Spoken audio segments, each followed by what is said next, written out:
హల్లెలూయా. పోయిన ఆదివారం వాక్యం అందరికి గుర్తుందా? దేవుడు ఇక్కడ మనతో మాట్లాడినప్పుడు 5 తలాంతులు ఇంకా దేని గురించి మాట్లాడినాం? దేవుడు మనకి ఈ రోజు వాక్యము ఆ రోజు పోయిన ఆదివారం దేవుడు వాక్యంతో 2 తలాంతులు 5 తలాంతులు 1 తలాంతు. అయితే ఈ 1 తలాంతు వాడు అయితే ఫలించలేకపోయాడు. ఒక 2 తలాంతులు 5 తలాంతులు వారు మాత్రమే అభివృద్ధి పొందారు.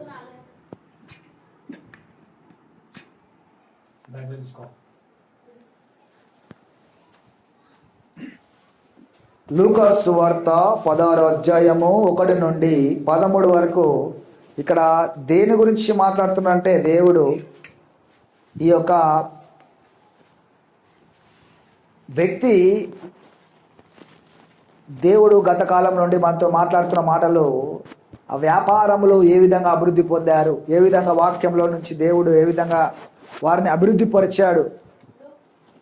లూకాసు సువార్త 16వ అధ్యాయము లూక్ చాప్టర్, ఇక్కడ బైబిల్లోనే తీసుకోవాలి, అక్కడ బైబిల్ ఉన్న వాళ్ళు తీసుకోవాలి బైబిల్ నుంచి.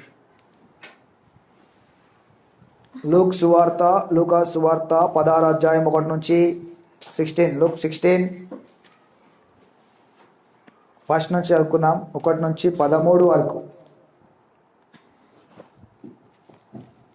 మరియు ఆయన తన శిష్యులతో ఇట్లా నేను మరియు ఇక్కడ మరొక ఉపమానం చెప్తుండు. పోయిన సంవత్సరం, పోయిన నెల, పోయిన నెల ఇదే ఫస్ట్. పోయిన నెల దేవుడు దేని గురించి మాట్లాడిండో మనం ఖచ్చితంగా తలాంతులు. మరి ఎవరైనా ఇప్పుడు ఆ తలాంతులు అభివృద్ధి చేస్తురా? పోయిన వారము దైవజనుడు దేవుడు వాక్యము నుండి ఏ మాట చెప్పాడు? 2 తలాంతులు ఏం చేయాలి? 2ని చేసిరా, 4, 5ను 10 చేయాలి. 1ని ఇచ్చిన వాడు ఏం చేసిండు అంటే వాడు అభివృద్ధి పొందలే. బలా నమ్మకమైన మంచి దాసుడా అతడు? కాదు, నమ్మకమైన దాసుడు కాదు. నమ్మకమైన దాసులు ఇప్పుడు ఎవరమో దేవునికి మనము దాసులము, నమ్మకమైన దాసులం. మనం ఏం చేయాలి? మనకిచ్చిన తలాంతులను 2 అంతలుగా చేసుకోవాలి. ఏది ఇచ్చినా సరే దాన్ని మనం 2 అంతలుగా అభివృద్ధి పరుచుకునే పనిలో ఉండాలి.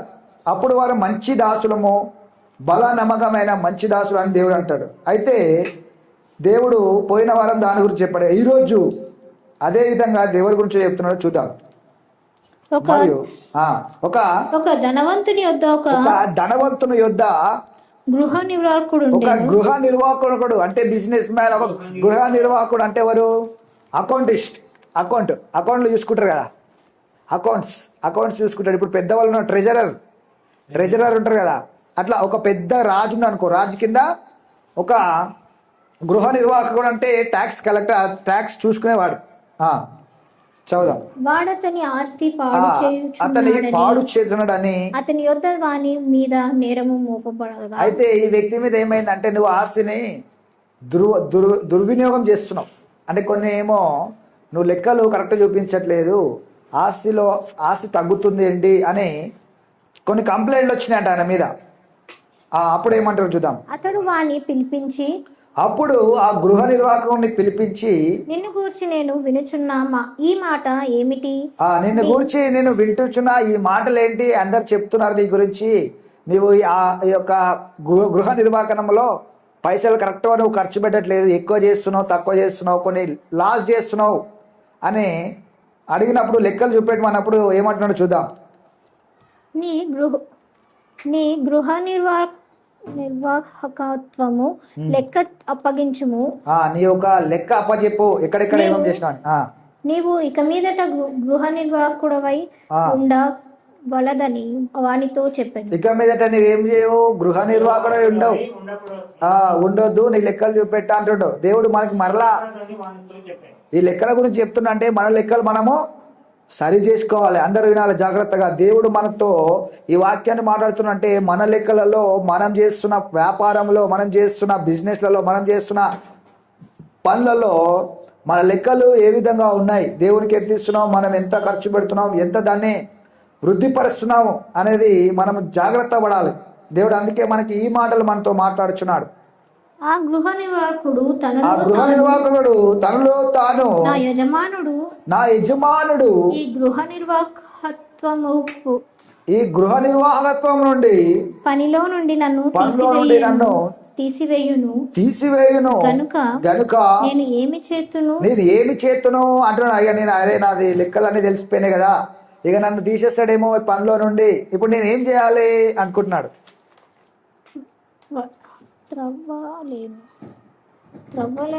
త్రవ్వలేను భిక్షమెత్తి సిగ్గుపడుచున్నాను, భిక్షమెత్తుకోలేను అంటున్నాడు.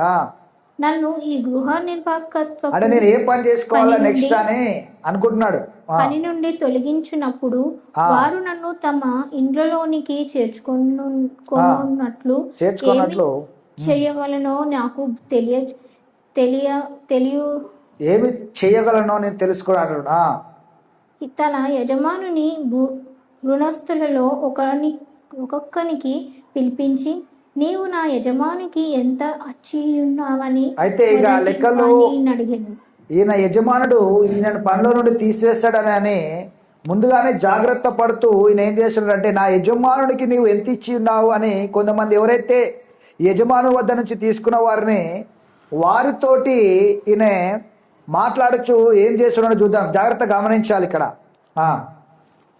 వాడు 100 మానుగల నూనె అని చెప్పగా, 100 మానుగులు గల నూనె. ఒక వ్యక్తి వచ్చి ఏమాడుతుండు, నేను నీకు ఎంత ఇవ్వాల్సిందంటే, నా యజమానికి నువ్వు ఎంత ఇవ్వాలంటే, నేను ఒక 100 ఇవ్వాలి అంటే, సరే లెక్క రాసుకో, తక్కువ రాసుకో అని చెప్తుండు.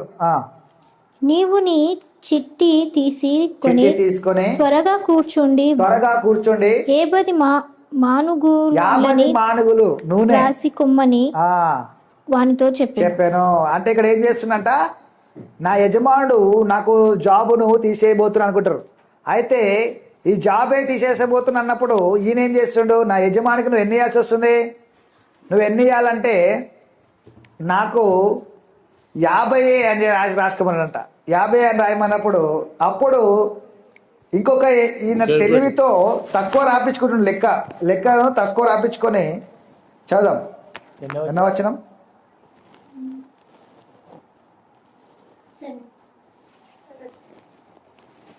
తర్వాత వాడు నీవు ఎంత అచ్చియున్నావని మరి ఒకరిని అడగగా, వాడు 100 తూముల గోధుమలని చెప్పినప్పుడు వానితో నీవు నీ చిట్టి తీసుకొని 80 తూములని రాసుకోమని చెప్పాను. అంటే ఇక్కడ 100 తూముల గోధుమలు అన్నప్పుడు తెలివితోటి నా జాబ్ అవుతుందని చెప్పి వాడు ఏం చేసిండు, నేను నా యజమాని నన్ను జాబ్ తీసేస్తుంది కాబట్టి ఎవరైతే ఇచ్చేది ఉందో వారికి నేను 2 తక్కువ రాపించుకుంటే తర్వాత వాళ్ళ దగ్గర తీసుకోవచ్చు, నేను బతుకోవచ్చు బయట, మళ్ళా నాకు జాబ్ పోయినా కూడా అని తెలివితోటి ఏం చేస్తుండు, 80 అని రాసుకోమంటుండు. చదుదాం. అన్యాయస్తుడైన ఆ గృహ నిర్వాహకుడు యుక్తిగా నడుచుకున్నాడని వాని యజమానుడు తెచ్చుకోలేను, వానిని మెచ్చుకోలేను. అంటే వాడు తెలివితోటి ఇప్పుడు నా జాబ్ అవుతుంది కదా, నా యజమానికి వీడు 1000 ఇవ్వాలి, 100 ఇవ్వాలి, అయితే 80 రాసుకో, లెక్క రాసుకో 80 అంటున్నాడు. అంటే తెలివితోటి తర్వాత నాకు జాబ్ పోయినా కూడా 20 ఇచ్చేటోడు ఉంటాయి కదా, ఇంకా ఆ 20 నాకు వస్తాయి కదా. అర్థమైంది అందరికీ అర్థమవుతుంది. ఫస్ట్ నూనె ఎంత ఇవ్వాలి, 100 లీటర్లు నూనె ఇవ్వాలన్నప్పుడు దాంట్లో నుంచి వాడు 50 రాసుకోమన్నాడు లెక్క.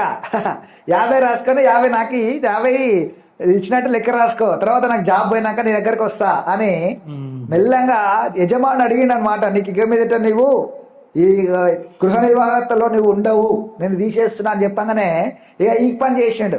అప్పుడు యజమానుడు అంటుండు, ఏమంటుండు యజమానుడు, వెలుగు సంబంధుల కంటే అంటే యజమానుడు మెచ్చుకుంటున్నట, నువ్వు తెలివిగల చేసినావు, తెలివి పని చేసినావు అంటుండ. వెలుగు సంబంధుల కంటే అంటే వెలుగు సంబంధులమైన మనము దేవుని సంబంధులైన మైనవా, ఈ లోక సంబంధులు తరమును బట్టి చూడగా యుక్తపరులైనరట. వారు ఇంకా లోక సంబంధమైన వాళ్ళు ఉక్తిగా పని చేయకుండా ఎవరు పని చేస్తారు, ఈ యొక్క లోక సంబంధం వెలుగు సంబంధాలపై వెళ్ళే వారు ఏం చేస్తారు, యుక్తంగా పని చేయట్లేదు అంటుండు. అర్థమైందా? అంటే ఈ తెలివి గల ఈ యొక్క లోక సంబంధులు లోక సంబంధి అయిన అన్యాయస్తుడైన ఆ గృహ నిర్వాహకుడు తెలివితోటి ఏం చేసిండు 100 ఉంటే 50 రాపించిండు, తర్వాత 100 ఉంటే 80 రాపించిండు గోధుమలు. అంటే ఈ యుక్తిగా పనిచేసిండు. 8వ వచనం మళ్ళీ ఒకసారి చదువుదాం. అన్యాయస్తుడైన సిరివలన మీకు స్నేహితుడు 8వ వచనం మరలా ఒకసారి చదువు. 8వ వచనం. అన్యాయస్తుడైన ఆ గృహ నిర్వాహకుడు యుక్తిగా నడుచుకోలేని వాని యజమానుడు వాని మెచ్చుకొనెను. అంటే ఈ గృహ నిర్వాహకుడు అన్యాయస్తుడే, లోకానుసారుడే, కానీ వాడు ఎట్లా మార్చుకున్నంట ఒక యుక్తిగా చేసి పని చేసినందుకు యజమానుడు మెచ్చుకోడు. వెలుగు సంబంధుల కంటే ఈ లోక సంబంధులు తమ తరమును బట్టి చూడగా యుక్త పరులై ఉన్నారు. అంటే లోక సంబంధులే యుక్త పరులై ఉన్నారంట. అంటే వాళ్ళు ఏం చేస్తారు, ఇట్లాంటి పనులు అంటే అక్కడిక్కడ 2 ఇక్కడ 2 3 ఇట్లా ఇక్కడ నుంచి ఇక్కడికి తీసుకొని ఇలా తర్వాత నేను ఏ విధంగా ఉండాలి అనే జ్ఞానంతో లోక సంబంధులు ఏం చేస్తారంట, యుక్తిగా పనిచేస్తారు. అంటే వెలుగు సంబంధుల కంటే లోక సంబంధులు ఇంకా యుక్తిగా పనిచేస్తున్నారు అంటాడు. అయితే మనము వారికన్నా యుక్తిగా ఈ యొక్క మేనేజ్మెంట్ అంటే ఏంటి, ఈ యొక్క గృహ నిర్వాహకత్వ అంటే గృహంలో ఉండే పైసలను, గృహంలో ఉండే ఏదైతే పని ఉంటుందో ఆ పనిని ఏ విధంగా హ్యాండిల్ చేయాలి, ఏ విధంగా ఈ వ్యక్తి ఏ విధంగా అయితే గృహ నిర్వాహకత్వంలో ఏ విధంగా అయితే చురుకుగా పనిచేసి తెలివితోటి ఆ పని పోయిన తర్వాత నేను ఏం చేసుకోవాలి, ఇంకొక పని నెక్స్ట్ ఏం చేయాలని గోధుమలను నూనెను కొంచెం తక్కువగా రాపించుకున్నాడు. అంటే యుక్తిగా పనిచేశాడు. అదే అంటున్నాడు ఇక్కడ. మళ్ళీ ఇంకో వచనం, అన్యాయపు సిరి వలన మీరు స్నేహితులను సంపాదించుకొనుడి. అంటే ఈ యొక్క అన్యాయపు స్థిరి దీని ద్వారా మనం ఏం చేయాలంటే స్నేహితులకు సంపాదించుకోండి. ఎందుకనగా ఆ సిరి మిమ్మును వదిలి పోవునప్పుడు వారు నిత్యమైన నివాసములో మిమ్మును చేర్చుకొందురని మీతో చెప్పుతున్నాను. అంటే ఈ వ్యక్తి ఏం చేసిండు, అన్యాయపు స్థిరి ద్వారా ఏం చేసిండు, అలా 50 రాపించుకొని ఇంకా 50 వచ్చేది ఉంది కదా అని చెప్పి అతని స్నేహితునిగా చేసుకుండు. అంటే అన్యాయపు స్థితి ద్వారా మనం ఏం చేయాలంటున్నాడు, స్నేహితులుగా చేసుకోండి అంటున్నాడు. మిక్కిలి కొంచెంలో నమ్మకంగా ఉండేవాడు. అంటే కొంచెంలో దేవునికి ఇచ్చి నమ్మకంగా ఉంటారు కదా, కొంచెంలో ఎక్కువలోను కూడా నమ్మకంగా ఉంటారంట. నువ్వు కొంచెం ఇప్పుడు దేవుడు ఇంట్లో నీకు 1 రూపీ ఇచ్చిన అనుకో, నువ్వు దానిలో దేవునికి సగం ఇచ్చి నీవు యుక్తిగా అంటే కొంచెంలో దేవునికి న్యాయంగా ఉన్నావు అనుకో, దేవునికి ఎక్కువగా ఇస్తాడంట. హల్లెలూయా. మిక్కిలి కొంచెంలో న్యాయముగా ఉండేవాడు ఎక్కువలోను అన్యాయముగా ఉండును. మిక్కిలి ఎక్కువలో అన్యాయంగా ఉండేవాడు ఎక్కువలోను తక్కువలోను అన్యాయంగా ఉండు. అంటే ఎక్కువ ఇప్పుడు కొంచెంలో అన్యాయంగా ఉన్నవాడు ఎక్కువలో కూడా అన్యాయంగా ఉండు. అంటే దేవునికి తెలుసు నీకు ఎక్కువ ఇస్తే నువ్వు ఎక్కువలో కూడా అన్యాయంగా ఉంటావు. తక్కువ ఇచ్చినప్పుడు నువ్వు నమ్మకంగా లేవు కాబట్టి, తక్కువ ఇచ్చినప్పుడు నువ్వు నమ్మకంగా ఉన్నావు అనుకో దేవునికి, దేవుడు ఏం చేస్తాడు, ఈ చిన్నింట్లోనే నమ్మకంగా ఉండి దేవా ఇగో ఇదో ఇంత వచ్చింది నీకు ఇంత ఇస్తున్నాను, ఇగో ఇంతగా నేను దేవుని మందిరానికి ఇంత ఇస్తున్నాను, ఇగో దేవునికి ఇంత ఇస్తున్నాను, ఇదిగో ఇంతగాని మీరు ఇచ్చారు కాబట్టి చేష్టకు సామర్థ్యాన్ని మీరే ఇచ్చారు కాబట్టి అని దేవునికి నువ్వు చిన్న దాంట్లో కూడా ఇచ్చినావు అనుకో, అప్పుడు ఏం చేస్తాడు దేవుడు నిన్ను పెద్దగా హెచ్చించి ఎక్కువ మిక్కిలిలో నిన్ను న్యాయంగా చేసేటట్టు చేస్తున్నాడు. అందుకే తక్కువలో అన్యాయంగా ఉన్నవాడు ఎక్కువలో కూడా అన్యాయంగానే ఉంటాడని దేవుడు చూస్తున్నాడు. కాబట్టి ఈరోజు మనం ఏం చేయాలంటే కొద్దిగలో కూడా మనము న్యాయంగా ఉండాలి. దేవా ఇదిగో ఈ కొద్దిగలో నేను న్యాయంగా ఉంటున్నా ప్రభా, నమ్మకంగా ఉంటున్నాను కాబట్టి నన్ను హెచ్చించుమని ప్రార్థించినప్పుడు దేవుడు మనల్ని కొద్దిగలో నుండి హెచ్చిస్తాడంట. హల్లెలూయా. చదువు. కాబట్టి మీరు అన్యాయపు సిరి విషయంలో నమ్మకముగా ఉండని ఎడల సత్యమైన ధనము ఎవరు మీ వశము చేయదు. సత్యమైన ధనము అంటే పరలోక రాజ్యంలో భూమి ఎట్లుంటది, పరలోక రాజ్యంలో రోడ్లు ఎట్లుంటాయి, పరలోక రాజ్యంలో రోడ్లు బంగారంతో ఉంటాయి, అన్ని న్యాయంగానే ఉంటాయి. అక్కడ ఏముంది, ఇక్కడ నిజమైన ధనము అక్కడ రాయబడి ఉంది. మరలా ఒకసారి చదుదాం. కాబట్టి మీరు అన్యాయపు సిరి అంటే ఇక్కడ లోకంలో ఉండే సిరి అనుకుందాం. మీరు అన్యాయపు సిరి విషయంలో నమ్మకంగా ఉండని ఎడల నమ్మకంగా ఉండని ఎడల సత్యమైన ధనమును ఎవరు మీ వశము చేయుదును. సత్యమైన ధనం అంటే దేవుడు ఏమంటాడు, మరుగైన ధనమును నీకు ఇస్తాను. ఎవరు వశము చేయును. నీకు దేవుడు ఎక్కడి నుంచి ఇస్తా అంటాడు? నువ్వు 45వ అధ్యాయం యెషయా 45 అక్కడ ఉంటుంది, ఒకసారి చదువుదాం. 45:1 యెషయా 45:1 అక్కడ ఏం రాయబడిందంటే, మరుగైన ధనమును నేను మీకు ఇచ్చేదను.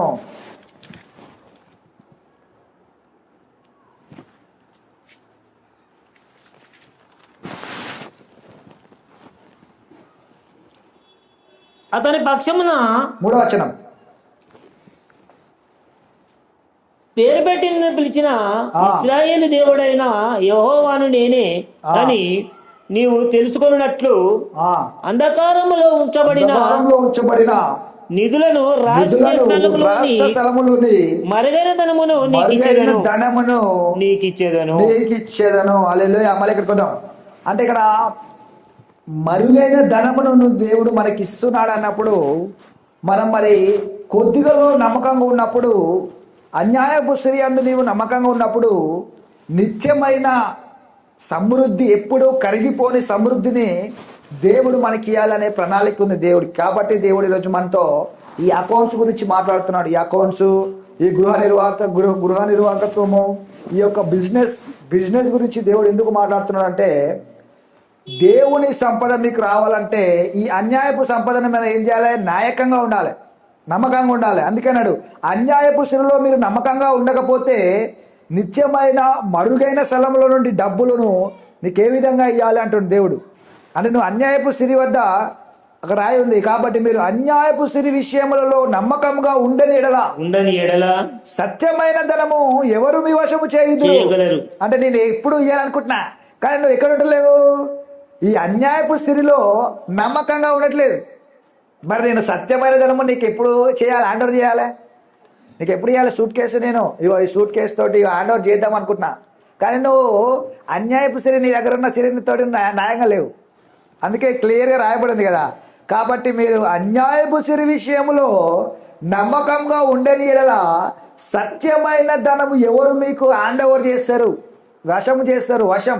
మీ వశం చేయాలనుకుంటున్నా నేను ఒక 50 కోట్లు చేద్దాం అనుకుంటే, మీకు ఇచ్చిన ఒక 10,000, ఆ 10,000లో మీరు నమ్మకంగా లేరే అంటుండు. ఎప్పుడైతే మీకు వచ్చిన దాంట్లో మీరు నమ్మకంగా ఉన్నప్పుడు దేవుడు పరలోక ద్వారములు తెరిచి తరగని సంపదను, తరగని సమృద్ధిని మీకు ఇవ్వాలనుకుంటున్నాడు. హల్లెలూయా. అందుకని ఇక్కడ క్లియర్గా రాయబడి ఉంది, అన్యాయపు సిరి వద్ద మీరు ఏమై ఉండాలంటే నమ్మకంగా ఉండాలి. దాని ద్వారా మీరు స్నేహితులను చేసుకోండి. దాని ద్వారా మీరు నమ్మకంగా ఉన్నప్పుడు పరలోక ధనమును నేను మీకు ఇస్తా, మరుగైన స్థలములోని ధనమును మీకు ఇస్తా అంటున్నాడు. హల్లెలూయా. చదువుదాం ఇంకొక వచనం. మీరు పరుల సొమ్ము విషయంలో నమ్మకముగా ఉండని ఎడల మీ సొంతమైనది మీకు ఎవడిచ్చును.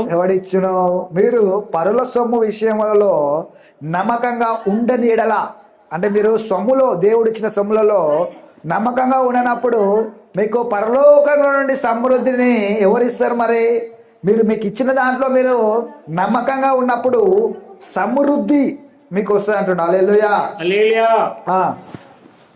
ఏ సేవకుడును ఇద్దరు యజమానులను సేవింపలేడు. ఏ యజమానుడును, ఏ సేవకుడును ఇద్దరు యజమానులను సేవింపలేడు. వాడు ఒకరిని ద్వేషించి ఒకరిని ప్రేమించును, లేక ఒకరిని అనుసరించి ఒకరిని తృణీకరించును.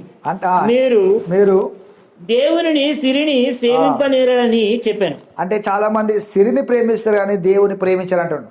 సిరిని ప్రేమించేవారు దేవుని ప్రేమించలేరు, దేవుని ప్రేమించేవారు సిరిని ప్రేమించాలి. అంటే ఇక్కడ ఏమో రాజబడింది, మీరు ఇద్దరు సేవకులకు ఇద్దరు ఉండలేరు, ఇద్దరికి యజమానులు ఉండరు అన్నాడు. ఒక సేవకునికి ఇద్దరిని యజమానులు ఉండరు అంటుండు.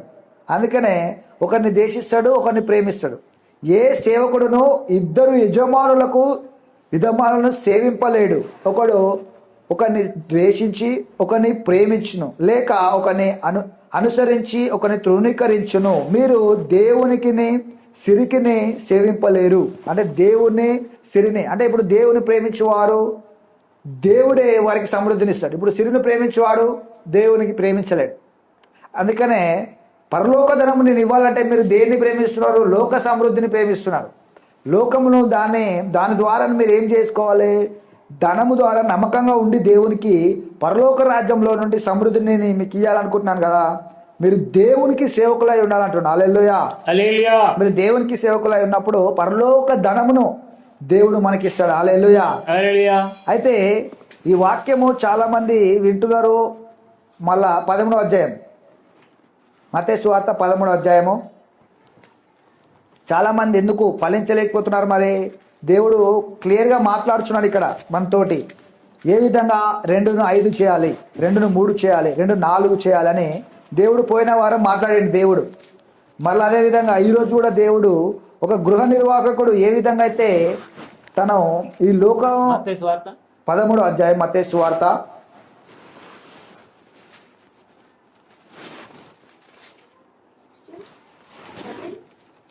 మత్తయి సువార్త 13వ అధ్యాయము, ఒక నిమిషం, 13 3 నుంచి 10 వరకు, 3 to 10. మత్తయి సువార్త వారిని చూచి చాలా సంగతులను ఉపమాన రీతిగా చెప్పాను. మైక్ కింద పట్టుకో. ఆయన వారిని చూచి చాలా సంగతులను ఉపమాన రీతిగా చెప్పాను. ఎట్లనగా, ఎట్లా చెప్తున్నా అంటే ఇందాం ఇక్కడ, ఎట్లనగా ఇదిగో విత్తువాడు విత్తుటకు బయలువెళ్ళెను. విత్తువాడు విత్తుటకు బయలుదేరినట. వాడు విత్తుచుండగా కొన్ని విత్తనములు త్రోవ కనపడెను. పక్షులు వచ్చి వాటిని మింగివేశాను. పక్షులు వచ్చి వాటిని మింగివేసినట. కొన్ని చాలా మనులేని రాతి నేల పడెను. మనులేని రాతి నేల మీద పడెను. అక్కడ మన్ను లోతుగా ఉండనందున అవి వెంటనే మొలిచెను గాని సూర్యుడు ఉదయించినప్పుడు అవి మాడి వేరులేనందున ఎండిపోయాను. కొన్ని ముళ్ళ పొదలు పడెను. ముళ్ళ పొదలు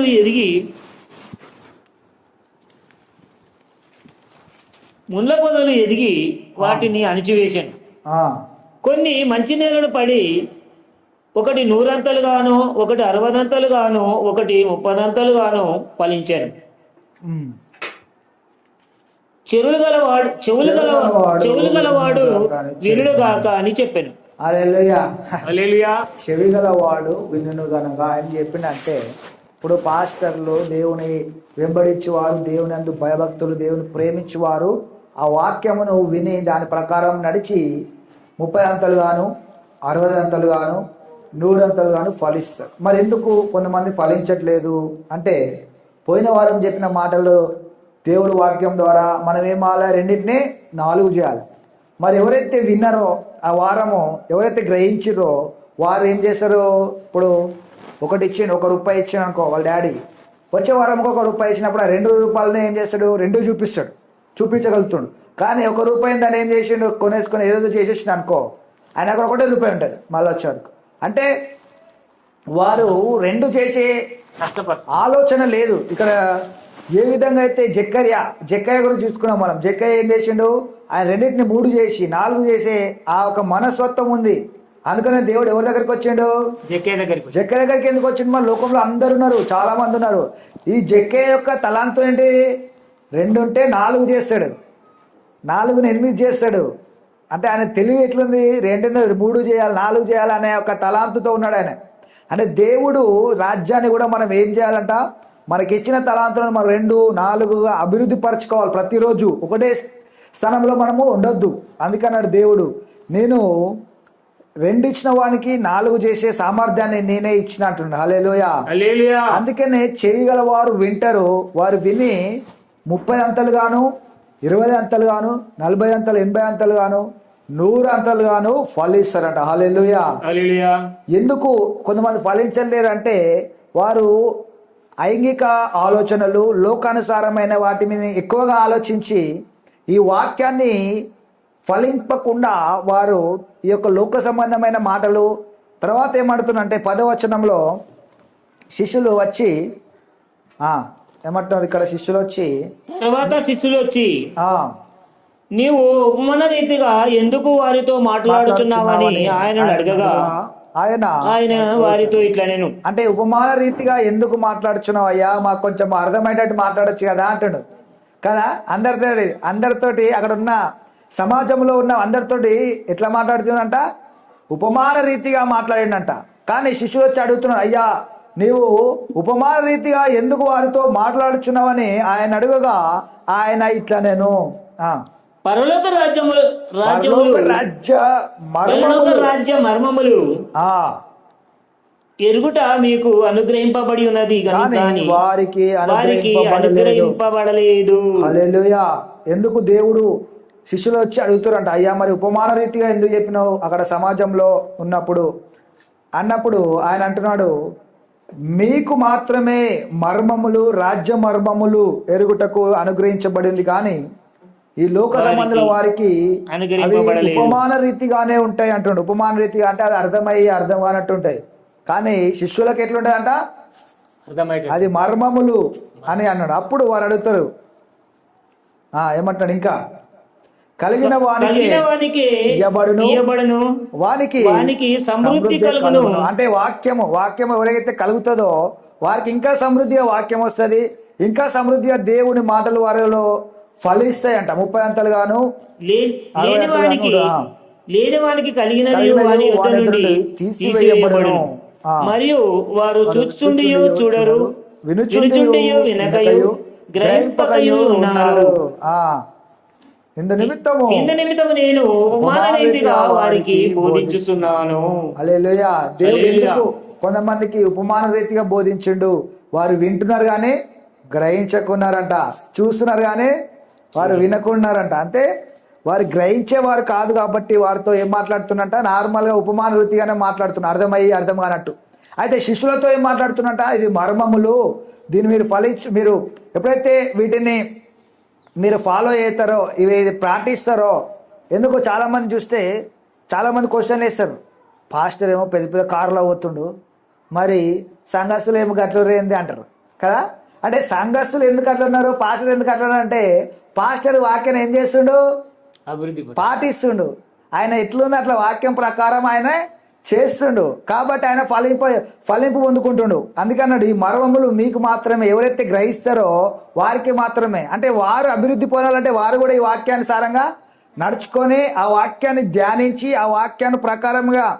ఇప్పుడు ఎవరు చేశారు, లాస్ట్ టైం చెప్పిన 2 తలాంతులు 4 తలాంతులు ఎవరు చేసిరు ఇక్కడ, నేను చేసిన, మీరు చేసిరా? 2 తలాంతుల్ని 4 తలాంతులు, మొన్న పోయిన వారం చెప్పిన మాట, 2 తలాంతుల్ని 4 చేసిండు, 4 తలాంతుల్ని 8, 10, 5, 10 చేసిండు. మరి 1 తలాంతులు ఏం చేసిండు, నువ్వు కఠినత్తుడు అని దాచిపెట్టిండు. అంటే దేవుడు అందరికీ సామర్థ్యం ఇచ్చిండు. మరి వారేం ఆచరించబడతారు, వీళ్ళు ఆచరించబడతలేరు ఎందుకు అంటే, దేవుని మాటలను విని దాన్ని అభివృద్ధి పరుచుకునే మైండ్ సెట్ ఉందనుకో, ప్రభువా నువ్వు ఇచ్చిన వాక్యం నాలో ఫలించాలి కాబట్టి నేను ఏం చేయాలి అని ఈ వారం రోజు మనం ప్రార్థన చేసుకున్నట్లయితే దేవుడు ఖచ్చితంగా మనం కొంచెం దాన్ని రెట్టింపుగా 2 అంతలుగా దేవుడు అభివృద్ధి పరుస్తాడంట. హల్లెలూయా. కాబట్టి దేవుని మాటలు మనము పాటించి ప్రకారంగా నడుచుకున్నట్లయితే ఇక్కడ అందుకే అన్నాడు, ఎవడైతే వింటాడో వాడు ఎన్ని ఫలాంతలు, 30 అంతలు గాను, 60 అంతలు గాను, 100 అంతలు గాను. అంటే ఫలించే వారమై ఉండాలంట దేవుడు ప్రతి నెల ఫలించాను. ఇప్పుడు ఈ 15వ వచనం, ఈ ప్రజలు కనులారా చూచి చెవులారా విని హృదయములో గ్రహించి మనసును త్రిప్పుకొని నా వలన స్వస్థత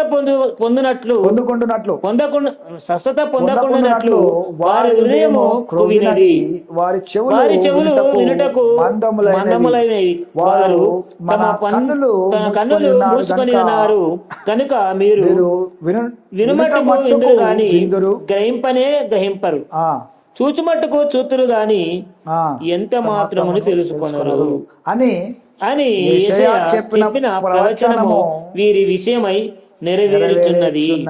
అంటే అక్కడ యెషయా 53లో ఏముంటది, మొదటిగా వచనము 53:1, అక్కడికి వచ్చి మళ్ళీ ఇక్కడికి వచ్చాం. 53:1లో యెషయా ముందుగానే రాసింది. ఇక్కడ 53:1లో మేము తెలియజేసిన సమాచారము ఎవడు నమ్మేను. అంటే నమ్మువారు మాత్రమే ఫలాలను పొందుకుంటారు. నమ్మి విశ్వసించి దాని ప్రకారంగా అడుగులేసి దేవుని మాటలు విని అడుగులేస్తుంటే ప్రతి ఒక్కరు ఆశీర్వదించబడతారు. 53:1 మేము తెలియజేసిన సమాచారము ఎవడు నమ్మెను? యెహోవా బాహు ఎవనికి బయలుపరచబడెను? లేత మొక్క వలను ఎండిన భూమి. ఒకటే వచనం ఇక్కడికి వద్దాం మళ్ళా. అంటే అక్కడ ఏం రాయబడి ఉందంటే మేము తెలియజేసిన సమాచారం ఎవడు నమ్మాను. అందుకని ఇక్కడ యెషయా రాసిన ప్రవచనం ఇక్కడ నెరవేర్చింది అని 13 మత్తయి సువార్త 13:16 నుంచి మొదలుదాం ప్రవచనం నెరవేరింది అని యెషయా చెప్పిన ప్రవచనము వీరి విషయమై నెరవేర్చున్నది. కొంతమంది విషయంలో దేవుడు ఆ ప్రవచనాన్ని నెరవేరుస్తుండు. అయితే మీ కన్నులు చూచుచున్నవి కనుక ఇప్పుడు శిష్యులతో మాట్లాడుతుండు. ఇందాక ఎవరితో మాట్లాడి ఉపమాన రీతిగా అక్కడ ఉన్న ప్రజలతోటి అప్పుడు శిష్యులు కూడా ఉన్నారు అక్కడ. కానీ శిష్యులకు అర్థం కాలే. కానీ శిష్యులు వచ్చి ఏమడుతున్నారు, ప్రైవేట్గా వచ్చి ప్రభువా ఇగో ఈ యొక్క మర్మం ఏంటి, ఇది ఎందుకు మాకు అర్థం కాలేదు, కొంచెం చెప్పని అడిగారు. కానీ ఇతరులు అడిగిరా, అక్కడ ఉన్న చాలా మంది ఉన్నారు కానీ ఎవరు వచ్చి అడగలేదు మర్మం ఏంటి అని అడగలేదు. కానీ ఎవరైతే అడిగిర్రో, ఎవరైతే దాన్ని శోధించిర్రో, వాక్యాన్ని ఎప్పుడైతే శోధించి వాక్యాన్ని దర్శనాలని దేవా ఈ వాక్యం మాకు అర్థం కావాలి, ఏంటి ఈ మర్మం ఏంటి అని ఎప్పుడైతే మనము దేవునికి ప్రార్థించి వాక్యాన్ని ధ్యానిస్తామో అప్పుడు దేవుడు మర్మమును తెలియపరిచి ఇదిగో ఇది ఈ విధంగా చేయాలి, ఇదిగో నువ్వు ఈ విధంగా అభివృద్ధి పొందాలి, ఈ విధంగా రహస్య స్థలములోని మరుగైన ధనమును ఇక్కడ ఈ విధంగా నేను నీకు ఇవ్వబోతున్నానని దేవుడు చెప్తాడు. 16వ వచనం. అయితే 13వ అధ్యాయము 16వ వచనం మత్తయి సువార్త. మీ కన్నులు చూచుచున్నవి గనుక అవి ధన్యములైనవి. అంటే ఇక్కడ శిష్యులతో చెప్తున్నాడు, మీ కన్నులు ధన్యములైనవి, మీ చెవులు వినుచున్నవి గనుక అవి ధన్యములైనవి. అంటే ఎవరైతే విని గ్రహిస్తారో వారు ధన్యులంట. హల్లెలూయా. ఎవరైతే విని గ్రహించి వాటి ప్రకారం నడుచుకుంటారో వారు 30 అంతలుగాను 60 అంతలుగాను 100 అంతలుగాను ఫలించేవారే ఉంటారంట. అందుకే శిష్యులను దేవుడు మీరు ధన్యులు, మీ చెవులు ధన్యములైనవి, ఎందుకంటే మీరు గ్రహించి నన్ను వెంబడించే వారై ఉన్నారు. ఎప్పుడైతే మీరు గ్రహించి దాని ప్రకారంగా మీరు నడుస్తారో మీరు ఖచ్చితంగా ఫలిస్తారు అంటున్నాడు. 17వ వచనం. అనేక ప్రవక్తలను నీతిమంతులను మీరు చూచువానికి వాటిని చూడకపోయిరి, మీరు వినువాటిని వినకపోయిరని మీతో నిశ్చయముగా చెబుతున్నాను. అంటే చాలా మంది వినాలనుకున్నారు కానీ ఈ మర్మములను వినలేకపోయారు. మీరైతే దేవుని మాటలను క్రీస్తు మాటలను వింటున్నారు. క్రీస్తు వస్తాడని చాలా మంది ప్రవక్తలు అన్నారు కానీ వాళ్ళు వినలేకపోయారు ఈయన మాటలను. కానీ యేసయ్య మాటలు ఎవరు వింటున్నారు? ఇప్పుడు శిష్యులు వింటున్నారు. ఇప్పుడు మనం వింటున్నాం ఆయన మాటలని. ఆయన ఆత్మ ద్వారా, పరిశుద్ధ ఆత్మ ద్వారా మనం వింటున్నాం కాబట్టి మనం ఎవరము ధన్యులం అంటున్నాడు. 18వ వచనం. విత్తువాని గురించి ఉపమాన భావము వినుడి. ఇది ఒక మాట, ఇది మనం చదువుకొని ప్రార్థన చేసుకుందాం. విత్తువాని గురించిన ఉపమాన భావము మర్మము ఇక్కడ చెప్తున్నాడు దేవుడు. ఎవడైనాను రాజ్యమును గూర్చిన వాక్యము వినియు, రాజ్యమును గూర్చిన మాటలు విని వాక్యము వినియు గ్రహింపక ఉండిన ఎడల ఉండగా దుష్టుడు వచ్చి వాని హృదయంలో విత్తబడిన వాటిని ఎత్తుకొని పోను. దుష్టుడు వచ్చి ఆ వాక్యాన్ని విత్తిన వాక్యాన్ని ఎత్తుకోబోతాడ. త్రోపక్కన విత్తువాడు వీడే. అంటే వాడు వింటాడు కానీ వాడు దాన్ని గ్రహించాడు. ఆ మాటలో జస్ట్ విని వదిలేసి వెళ్ళిపోతాడు. రాతి నేల విత్తబడిన వాడు వాక్యము విని వెంటనే సంతోషముతో సంతోషిస్తారంట. కొంతమంది అంగీకరించువాడు. అంటే ఈ వాక్యం బాగా ఉందని సంతోషిస్తారు. అబ్బా మంచి వాక్యం చెప్పాను పాస్టర్ ఈరోజు, మంచి అబ్బా అని సంతోషిస్తారంట. సంతోషించి వెంటనే సంతోషించి దాన్ని అంగీకరించేవాడు. అంటే వింటారు కానీ అంగీకరించారు. అయితే అతడు వేరు లేనందున అతడు కొంతకాలము నిలుచును, కానీ వాక్యము నిమిత్తం శ్రమైనను హింసైనను కలగగానే అభ్యంతరం పడతారంట. కొంతమంది ఏ విధంగా ఉంటారు అంటే వాక్యము ఏదైనా సమస్య వచ్చినప్పుడు వారు అభ్యంతర పడతారంట. ఎందుకంటే ఇది సమస్య వచ్చింది, దేవుని వల్ల వచ్చింది, ఇది వచ్చింది అనే వారు నిలబడలేరు. వాక్యము పట్టుకొని దేవుడు ఖచ్చితంగా ఇక్కడ నుంచి శ్రమల నుండి విడిపించి గొప్ప రెండంతల ఆశీర్వాదములు దేవుడు ఇస్తాడు అనే ఒక గ్రహింపు లేకుండా ఉంటారు. ముళ్ళ పొదలో విత్తబడిన వాడు ఆ, వాక్యం వినువాడే గాని వినువాడే గాని ఐహిక విచారమును ఐహిక విచారణను ధనమోహమును ధనమోహమును ఆ ఆ వాక్యమును వాక్యమును అణచివేయును గనుక వాడు నిష్ఫలుడవును. అంటే ఐంగిక విచారణయు ధనమోహమును అంటే ధనమును ఎక్కువగా ప్రేమించి దేవునికి సమయం ఇవ్వకుండా వాటి మీద ఎక్కువ ఉన్నవాడు ఆ విధంగా ఉంటాడంట. ముళ్ళ పొదల వాడ విత్తనం వలె ఉంటాడు. మంచి నేలలో లాస్ట్ ఆఖరి వచనం. మంచి నేలలో పడ్డ మంచి నేలలో విత్తబడిన వాడు వాక్యం విని గ్రహించువాడు అట్టివారు సఫలులై ఒకడు నూరంతలుగాను ఒకడు 60 ఒకడు 30 ఫలించవలెను. అర్థమైంది అందరికి వాక్యము. మొదటివాడు ఫలించాలంటే దేవుని వాక్యాన్ని విని దాన్ని గ్రహించి ఈ ఐంగిక లోకం యొక్క విచారణను అన్నీ మానేసి ధనమోహం అవన్నీ తీసేసి లోతుగా దేవుని వాక్యాన్ని గ్రహిస్తారో దాని ప్రకారం నడుచుకుంటారో వారు 30 అంతలుగాను 60 అంతలుగాను 100 అంతలుగాను ఫలిస్తారంట. హల్లెలూయా. ప్రార్థన చేసుకుందాం.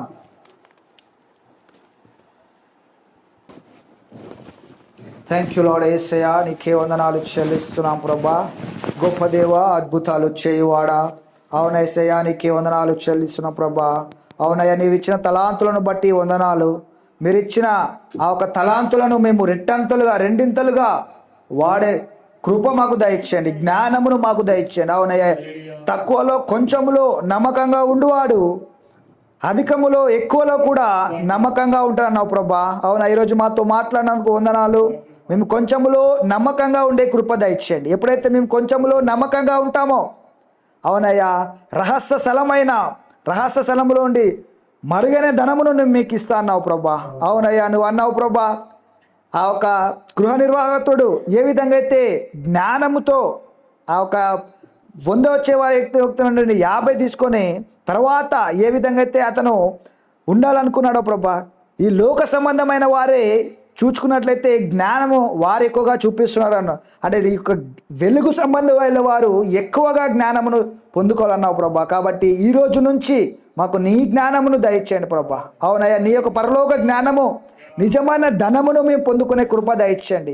ఈ యొక్క లోక సంబంధమైన ధనములో మేము నమ్మకంగా ఉండకపోతే పరలోక సంబంధమైన ధనమును మీకు ఎవడు అనుగ్రహిస్తాడు అన్నావు ప్రభా. కాబట్టి పరలోక ధనమును మేము పొందుకోవాలంటే ఈ లోక సంబంధమైన ఈ ధనములో మేము నమ్మకంగా ఉండి పరలోక ధనమును మేము సంపాదించుకొని అనేకులకు ఆశీర్వాదకరంగా అనేకులకు ఇచ్చేవారు కనుక అవునయ్యా, తరగని సమృద్ధిని నువ్వు మాకు ఇవ్వబోతున్నందుకు వందనాలు చెల్లిస్తున్నాం. ఎందుకంటే మేము కొంచెంలో నమ్మకంగా ఉంటున్నాం ప్రభా. ఈ రోజు నుంచి మేము ఒక తీర్మానం తీసుకుంటున్నాం, కొంచెంలో మేము నమ్మకంగా ఉండి గొప్ప ధనమును ఆ పరలోక ధనమును మేము సమకూర్చుకొని అనేకులకు ఆశీర్వాదకరంగా అవును మీకు ఇక్కడ నుంచి వస్తున్న సమృద్ధి పరలోకం అనేది నిజము.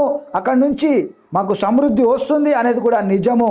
కాబట్టి అవునయ్యా, మేము అక్కడి నుంచి సమృద్ధిని పొందుకునే కృప ఈ రోజు నుంచి ఇక్కడ ఉన్న ప్రతి ఒక్కరికి దయచేయమని యేసుక్రీస్తు నామములో ప్రార్థిస్తున్నాము.